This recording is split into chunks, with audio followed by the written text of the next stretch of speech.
Seguimos conversando con Minú Tavares Mirabal. Minú, en el segmento anterior te preguntaba 2 elementos que refuercen la transparencia en el Congreso. Fácil. Mira, la primera es cumplir el mandato constitucional nuevo, que exige que los legisladores rindan cuentas anualmente. Rendición de cuentas. Rendición de cuentas, y ahora es un mandato constitucional, ahí sí. No hay tutía. O sea, el ciudadano puede reclamarle a sus representantes, dame tu rendición de cuentas. Efectivamente, así mismo es. Bien. Yo te diría que esa es la primera. ¿Y qué sanción hay para el que no lo haga? No hay sanción. Ah, pues entonces ahí está el truco. Pero, bueno, no hay sanción directa, pero sí hay sanciones contra el incumplimiento. Y entonces se le puede hacer un juicio. Bueno. Y eso está muchísimo más trabajado, muchísimo más desarrollado, facilitado en esta nueva Constitución. Yo creo que como quedó... ¿La Cámara le puede hacer un juicio político? La Cámara le puede hacer un juicio político. Sí. Por incumplimiento de sus funciones, que se dice en otro artículo. Y como esa es una de las funciones, entonces indirectamente se podría pagar, digamos, esa sanción de llegar incluso al juicio político. Número 1, rendición de cuentas. ¿El segundo sería? Y el segundo, yo pienso que tiene que ver con el mismo trabajo de la institución como tal. Seguir fortaleciendo los mecanismos de transparencia de la Cámara de Diputados como tal, porque eso es fundamental. O sea, ahí antes se hacía lo que se quería hacer, pero por ejemplo, ya no se puede, ¿no? Ahí había cantidades de legisladores que tenían negocios, etcétera, que ya pues con los niveles de transparencia a lo que se ha llegado en esta gestión de gobierno de la Cámara de Diputados, ya se dificulta mucho más, ¿no? Seguir publicando cómo se maneja todo el presupuesto de la Cámara de Diputados y perfeccionar esa rendición de cuentas de cómo se utilizan esos dineros públicos en el primer poder del Estado, es el otro elemento fundamental. ¿La ejecución presupuestaria está en línea? De la Cámara de Diputados, no está en línea, no está en línea, pero se está trabajando en esa dirección y yo pienso que ahí llegaremos, ¿no? Es fundamental eso. Claro. Minú, todos los observadores políticos, analistas políticos dicen que Minú Tavares Mirabal es de las pocas diputadas que no necesita sostener una relación clientelar con los votantes. Gran parte de los diputados tienen que regalar planchas de zinc, enlates, fundas de comida, pero que Minú no necesita hacer eso. ¿Cómo lo ha logrado entonces? Construir esa relación política con los ciudadanos. Porque dicen, bueno, este es un pueblo que con 500 pesos va a votar. Y bueno, y tiene necesidades también, dicen otros. Que también hay que entenderlo. Cuando usted es diputado de un pueblito donde no hay una ambulancia, muchas veces el diputado es que tiene que resolver por la insuficiencia del Estado. Pero ¿cómo ha podido Minú Tavares Mirabal hacer eso, rompiendo lo que es una cultura política en países como este? A mí me gusta ser honesta. Y yo no te voy a decir que yo he roto totalmente con eso, porque no sería honesta ni con ustedes ni con mis electores.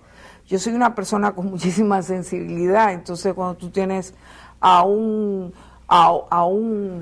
persona que tiene un problema para enterrar a su muerto, por ejemplo, pues yo he comprado muchísimas cajas de muertos. Yo he estado presente en muchísimos hospitales tratando de resolverle un problema de salud a cualquier persona que lo necesite, sea de la circunscripción o no.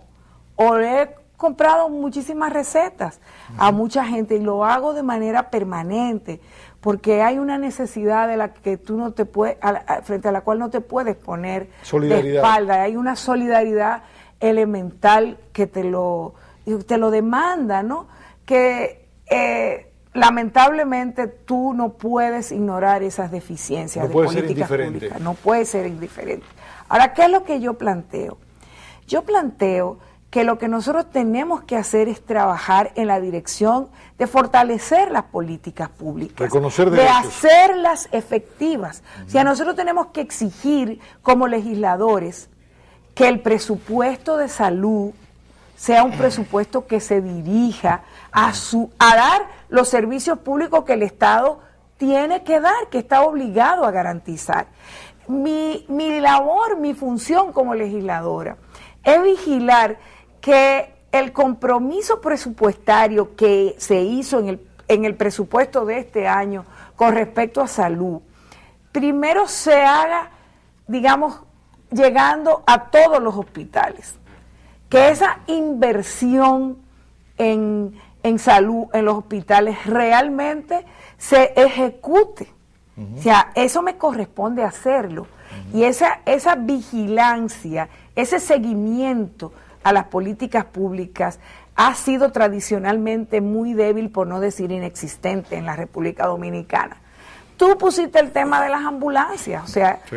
Yo no tengo una ambulancia, ni la voy a tener jamás, porque a mí me parece que eso es una burla a las necesidades de la población. Si consigues una ambulancia, mejor la donas a la red de ambulancias del Estado. Claro, ahí es ¿dónde debe estar una ambulancia? En la red de ambulancias. En un hospital. Sí. ¿Dónde debe estar? En la Cruz Roja. Así es. O en los organismos de socorro, o en los centros de salud, sí, de atención primaria. Ahí es donde debe estar para que sean de acceso universal, todo el que lo necesite lo pueda tener. Pero no puede ser que una ambulancia se entienda como un mecanismo o una valla ambulante de un legislador, jugando con la necesidad de la gente que es decir, que tiene que ser usuario de ese servicio y que se haga también con los dineros públicos. O sea, ¿qué hace una ambulancia con una valla de un diputado o de un senador o de cualquiera? Una ambulancia es para transportar a un enfermo que está grave, porque un enfermo que no está grave no se va en una ambulancia. Claro. Entonces tú no puedes jugar con la salud de la gente. Por eso yo simplemente me niego a ello. O sea pero ¿qué hay que propugnar desde el Congreso? Porque todos los hospitales, toda la red pública cuente con un servicio de ambulancia, porque haya fondos en el Ministerio de Salud Pública para darle mantenimiento a esas ambulancias, porque esté nombrado el personal médico, de enfermeras, de choferes, que esté al servicio de las ambulancias para que puedan prestarle ese servicio público a la población. Minú Tavares Mirabal se ha caracterizado por tener posiciones muy propias y muy firmes. ¿Consulta Minú previamente a sus electores? ¿Tiene algún mecanismo o piensa desarrollarlo en un próximo mandato de consulta de sus electores y luego quizás de los debates de rendirle cuentas?